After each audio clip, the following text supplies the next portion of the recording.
The shrill wail of police sirens split through the calm afternoon on Maple Street, slicing right through the quiet like a blade. Two uniformed officers strode up my front steps while I stood frozen on my own porch, utterly bewildered. In my hands was a small brown package I'd just picked up from my doorstep. Across the street, a woman with a perfectly sculpted blonde bob was waving her arms and pointing at me like she'd just cornered a criminal mastermind. Her face twisted in righteous fury. "That's him! That's the thief I told you about," she shouted, marching toward my house right behind the officers. "I saw him stealing that package. He doesn't even live here." The taller of the two officers placed a hand near his holster. A simple gesture that made my stomach knot. "Sir, we need to see some identification," he said firmly. "We've had reports of package theft in this area." I looked down at the box in my hands, my full name and address printed clearly on the label. "This is my package," I said slowly, trying to steady my voice. "This is my house. I just moved in last week." "That's a lie," the woman interjected sharply. Her voice climbed to a glass-shattering pitch. "I'm the HOA president, and I know everyone who lives here." That's when it hit me. This wasn't a misunderstanding.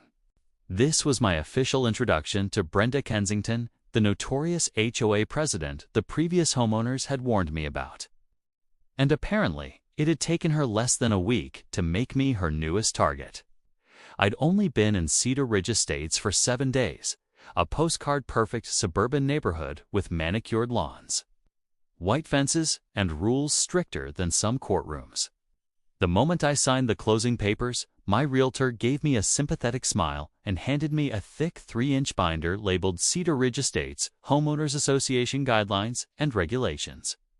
She'd warned me that the HOA president was intense. I'd assumed she was exaggerating. On my second day here, as I was unpacking boxes in the driveway, I noticed a woman standing on the sidewalk across the street, arms crossed, eyes narrowed. Not a smile, not a wave, just pure disapproval radiating from her. Later that same afternoon, I found a printed notice taped to my door reminding residents that personal belongings must not be visible from the street for more than 24 hours. No signature. But I didn't need one to know who had delivered it. For weeks, the neighborhood social media page had been buzzing about a rash of package thefts, porches stripped of deliveries in broad daylight. Everyone was on edge. And Brenda, self-appointed neighborhood watchdog, had taken it upon herself to be the front line of defense. Daily security updates, warnings to stay vigilant, and posts urging people to report anything suspicious. I'd scrolled past them casually. Never in a million years did I imagine I'd be the suspicious individual. That afternoon, I got a notification on my phone. Package delivered. It's a set of custom coffee mugs I'd ordered as a housewarming gift to myself. I stepped outside, grateful for something cheerful after a week of living out of boxes. The package sat neatly on my welcome mat. I bent down to pick it up, then heard the sharp crack of a door slamming across the street. "Hey, stop right there!"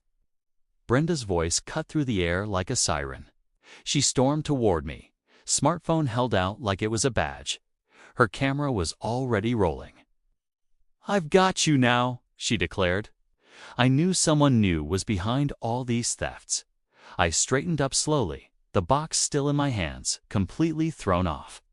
"Excuse me, this is my package. I live here." "A likely story," she sneered, tapping furiously on her phone. "I've been watching this house. I know the Patterson family lives here, and you're not them.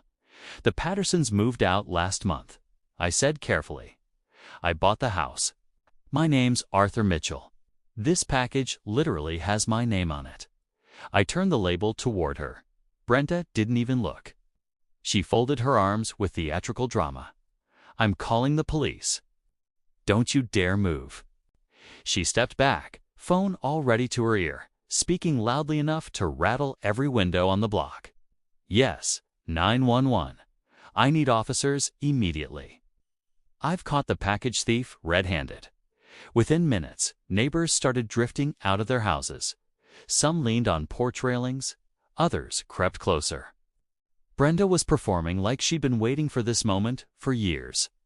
She gestured wildly, describing me in vivid detail to the dispatcher, as if narrating a true crime documentary. "The police are on their way," she announced with triumph, turning to the growing crowd. "Everyone stay back. He could be dangerous." She pointed dramatically toward me. "This is exactly why we have to stay vigilant. Bob, Martha. He's the one stealing our packages." I raised my voice just enough to be heard without sounding threatening. "I'm not stealing anything. This is my house. I just moved in. The label has my name on it." A few neighbors exchanged uncertain looks, but Brenda's presence was a tidal wave. She was the HOA president. I was just the new guy. When the police cruiser finally pulled up, lights flashing, Brenda practically skipped to meet them. Two officers stepped out, one tall and rigid, the other shorter, with a more even expression. She launched into her speech like a prosecutor in court. "Officers, I've been monitoring this situation for weeks," she declared, chest puffed with self-importance. "Packages have been disappearing all over the neighborhood, and today I caught him in the act." She shoved her phone toward them. "I took pictures of him taking the package. This isn't his house. I know everyone in this HOA. He doesn't belong here." The officers approached carefully, eyes scanning the scene. "Sir," the tall one said, "we've received a report that you're taking packages that don't belong to you. Can we see some identification?" My pulse thudded in my ears, but I forced myself to stay calm. "Of course, officer. This is all a misunderstanding. I just moved in last week. This package has my name on it." I slowly reached for my wallet, making sure every movement was clear. Brenda jumped in like a heckler at a rally. "He could have a fake ID. The real homeowners are the Pattersons. They've lived here for years, ma'am." The shorter officer said evenly, "Please let us handle this." I handed over my license. "Arthur Mitchell. This is my current address. I can show you the closing documents inside." The taller officer examined the ID. "The address matches," he said slowly, "but that doesn't explain the theft reports." "I just moved in," I repeated, steadying my breath. "I don't know anything about the stolen packages except what I've seen online." Brenda shoved her phone forward again, swiping to a new screen. "Look, pictures. I caught him. And here's the email I sent to everyone last week. The description matches him perfectly." On her screen was an HOA alert describing a suspicious male in dark clothing seen near porches during deliveries, and apparently I fit the description. The tension in the air was thick enough to cut with a knife. A small crowd of neighbors had gathered on their lawns, arms folded, eyes fixed on me. I could feel the weight of their stares, some suspicious, some unsure, like I was already on trial in the court of public opinion. "Sir, we're going to need you to come with us to the station to sort this out," the taller officer said, his hand inching toward his cuffs. That was it. The spark of indignation hit me like a jolt. "Officers, please," I said steadily, holding the box out carefully. "Just look at the package. It has my name, Arthur Mitchell, and this address printed right on the shipping label. I also have the order confirmation on my phone. And if that's not enough, my doorbell camera recorded the delivery." I gestured to the sleek doorbell camera mounted beside the doorframe. The shorter officer stepped closer, inspecting the label. My name and address were printed clearly on it. "Can I see that email confirmation?" he asked. I unlocked my phone, pulled up the receipt, and handed it over. The timestamp matched the delivery time to the minute. The dimensions matched the box. "What about the doorbell footage?" he asked. "Of course," I said, finally feeling the tiniest breath of relief. I opened the app, tapped the most recent clip, and handed him the phone. The footage played clearly. The delivery driver setting the box on my porch not even half an hour ago, and then me stepping outside minutes later to pick it up. The shorter officer nodded. "Everything checks out. The package is his." Brenda's face flushed crimson. That doesn't prove anything. He could have. I don't know. He ordered a fake package to cover his tracks. He fits the description in my email. The taller officer exhaled slowly, clearly running low on patience. Ma'am, what exactly was the description? A man wearing dark clothing, she said with a dramatic flourish.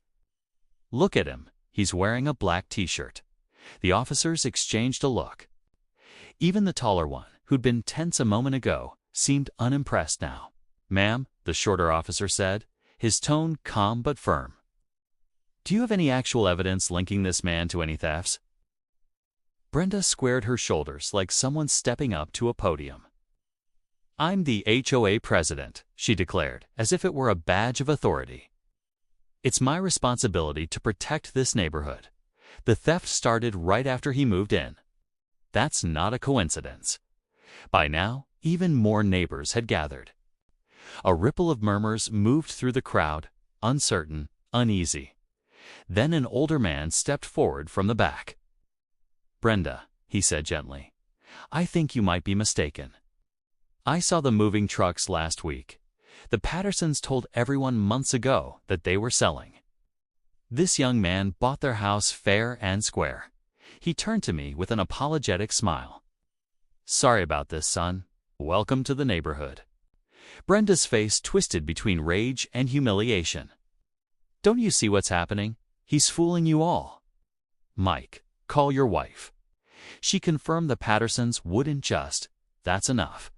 The taller officer snapped, his patience finally gone. You called us out here on what appears to be a false report.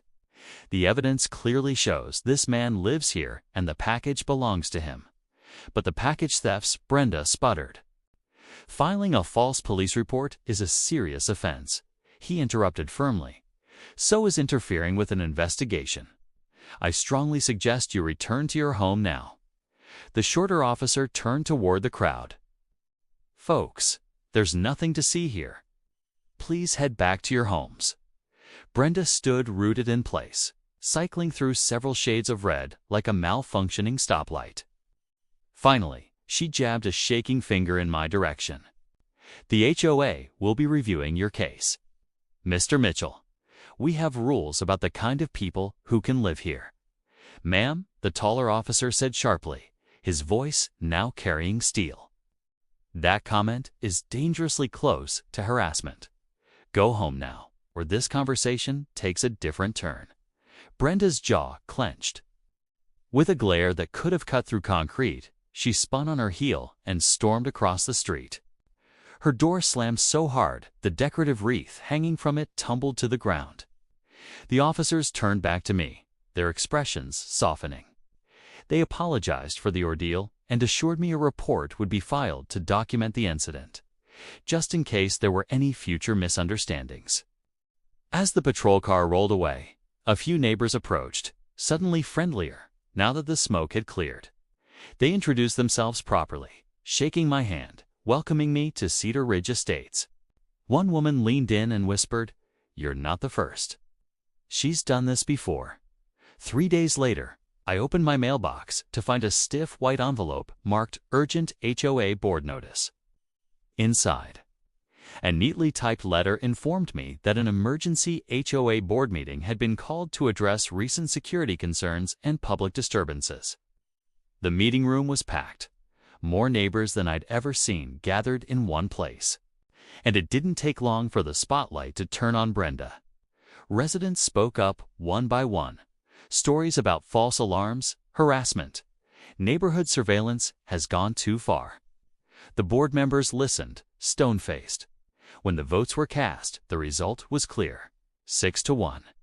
Brenda was officially removed as HOA president for abuse of authority and conduct detrimental to community harmony.